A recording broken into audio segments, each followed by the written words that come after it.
At yung susunod nating ano is yung mga mambabatas, yung mga mambabatas sa Central Luzon, nagsama-sama, nagkaroon ng Nagbigkis-bigkis! Oo.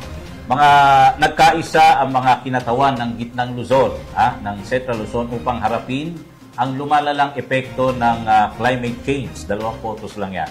At matinding pagbaha sa kanilang mga distrito, kabilang ang Kalumpit, Hagonoy, Malolos at Paumbong. Ayon kay Bondok, ang aming distrito ay nakaharap sa Manila Bay at araw-araw ay nakararanas ng pagtaas ng tubig at pagbaha kahit wala pang ulan. Tama. Binigyan din ng mga mambabatas na matagal ng problemado ang mga baybaying bayan sa Bataan at iba pang problema. Abet Garcia, na i-present yung kanyang proyekto para mapigilan ang malakihang baha mula sa rehiyon hanggang Manila. Mukhang ipinresent niya yan dyan sa meeting na yan. Sa meeting so, yun ang maganda ron. Dahil... Tsaka magandang na-i-present niya dahil nakikinig ang speaker. Yes. Siyempre yung pondo niyan. Yes, oo. Para mapondohan na. Palagay ko talagang nagustuhan dahil kung tayo... Hindi yung taon na to, pwedeng sa susunod yes, na taon. Mapasama doon sa oo. budget deliberation o hearing ng Kongreso.